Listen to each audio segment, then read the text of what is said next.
Hello, everyone. Thank you for tuning in. Welcome to another episode of Song Resolve. I'm your host, D. Argos. Rho. Wow. Okay. He is kind of lit right now. But we are going to be reviewing an up and coming artist, LaRussell. I'm not sure if you guys have heard of him. But he's been making waves in the music industry for the last couple of years. I actually rock to his music. I like his music, and it is a bit of a change from our last episode. So we'll get into this song right now. This is it, like his tattoos. All right. So how do y'all think about that? So how do y'all like that song? Me personally, that's again, this song is a good song to, get your spirits up. Um, and it's storytelling, so I vibe with it. I rocks with it. I like it. The beat is catchy for me. Um, and there are little curse words here and there, but that's to be expected. Here are the lyrics. So basically, he's saying God gave him the strength. His mom gave him the canvas, and then his dad gave him the guidance, the paint. And as far as he's concerned, his granny is a saint. So basically, his grandmother laid down the foundation for his parents to be able to give him the tools for him to be able to succeed. That's what I'm getting from this song. This song is one of those songs where, like, if you feel like you need some motivation, this right here will give it to you. And yeah, there definitely is an orange theme going on. So, again, since we're not monetize with any of these episodes because it is music, please go and follow all of these artists everywhere that you see that their music is available. Go and stream their songs. This is our fourth episode, so we would like to support all of the artists, make sure that they get their royalties, because we already know how the music industry works. It's not usually that fair. YouTube in particular. Right, YouTube in particular. It's not really fair to artists. So if you see any way that you can support any of your artists, whether local or international, go and support them. But to get back on topic, this song for me, I do enjoy listening to the song. This is, to me, is a song. It's like a summertime song. You listen to this when you got the sun down, when you got it's escaping me right now. The sunroof The open, top drop. the top, the drop top. If you got the Top drop drop. open, this is one of the those songs that you listen to when cruising down the highway, and you need something to vibe to. This right here is a vibe. It's I don't want to say it's politically correct, but it's definitely non-political. Non-political. Yeah, I'll agree. As in, it's just a melody that you can harmonize to. Some lyrics that if you can catch them, they are quite hook-ish, if you want to call it, because it's not exactly a bridge. It's more of a straight shot. You say what you say, you lay it on top of the beat. Don't blue face it, and you're good. Don't blue face it. That's actually probably a thing. It is. Um, Sorry, I'm on a deposit, so it but doesn't keep for going. my take on it, I'm not sure where the clarity comes in because The album is this is called the Clarity. album called Clarity. Yeah. So the track we listened to is called Breathe. Mm-hmm. So to me, it does sound very open. There's not a lot of headroom in the track layout. You can tell there's a lot of openness when his lyrics come on. There's plenty of space for him to have runway, if you will. Mm-hmm. Um, Breathe on the track. yeah, pun intended. There you go, points.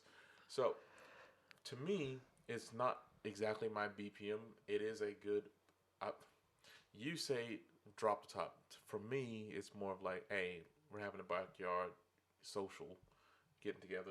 You can put this on. The kids won't feel offended. It's Right. not. It's not offensive. Right. It's very, very Easygoing. safe. Safe. Okay. It's very like white people can play this in their backyard. I mean, he does, say the N word a couple times. So Yeah, don't but say they that. say it at their dinner table all the time. So Some of them don't, and the ones that don't continue to do so. The ones that do, stop. we know who you are. But nevertheless, I'm saying this. If you were to put this in a, I don't know if people still do this. Pandora. Remember how? Yeah, it's available on Pandora if you look at it. Well, but I'm not sure the feature. What I'm trying to say, it was called playlist, I'm sure where it does. Yeah. where Pandora, because remember Pandora was the. We're not trying to segue from LaRussell. I'm gonna get back to him in a second, but I'm just saying Pandora had this feature where, since it was kind of acting like a radio, Mhm. you can pull those tracks into a playlist, and if you paid $1, you had unlimited listening with no commercials. I don't Yeah. know if that's still there. Yeah. No, not no, madam. No, I'm just saying the feature. I haven't used Pandora. It. I'm pretty sure Pandora doesn't even look like Pandora when I first used it. Probably not. That's what I'm saying. I don't know if that's still there. It But probably is because but I don't think they would take away something that's, a staple. my overall goal was to say, if you can put this, since he is on Pandora and that feature is available, you can slide that into a playlist and have that play in the background. It'll be completely inoffensive. It'll be okay for backyard boogies, swimming pools or swimming holes. Hell, you can even say it's safe for weddings, really. If you play at a wedding, like once Yeah. once the major dances are done, the DJ's just trying to spin a cut so he can go get a plate to eat. He's gonna put Lil Russell on. Oh, okay. I see what you're You saying. see what I'm Like, saying? like it's good. It's walk away music, and you can just play it, and you won't feel like, oh, the raunchy stuff starting to play. It's like, no, it's No, this is like the vibe. when you hear You this, chilling. you hear it's Lil Russell. Oh, okay, he's cool. He's a citrus man. Citrus. This album is Oh, I definitely understand. I have nothing orange. against the color orange. In fact, I actually wish my next car was orange. But yeah, I would give it a 3.5. You give it a Um, 3, no, 3.5. 3.5. Yeah, Okay. 3.5. Only because I've moved away a lot of from R&B and soul. Mhm. He has a quasi neo soul to it. At least, at least, Okay. at least this particular track. Because we so far, since you brought me on the show, we haven't done album reviews. We're doing single reviews, Right which now. is fine. Yeah, we're gonna Which is get fine. into albums a little bit later. Yeah. Oh, well, come on. Most people don't even listen to albums. They No, get on but the there's show. some albums that you can listen front to back to front, and be like, Oh, I know. Mute damn. Math was one of them for me. Well, for me, it was damn. Yeah. So it's like you see how our we are diametrically moving on different paths. Yeah. It's like I can say, Bat for Lashes. I can listen to that album front to back. And you're like, I can listen to Renaissance front there to it is. back. Hey, it's all subjective. But Mhm. yeah, I'll give it a solid 3.5 because I would probably listen to more of this artist Mhm. to figure out more of where their ebb and flow is. Well, he does release music quite frequently. He is an independent artist, so he is not constrained by the regular channels that would restrain an artist where they only put out like maybe 10 albums max. Like I think he's on his like 30th album if I'm not mistaken.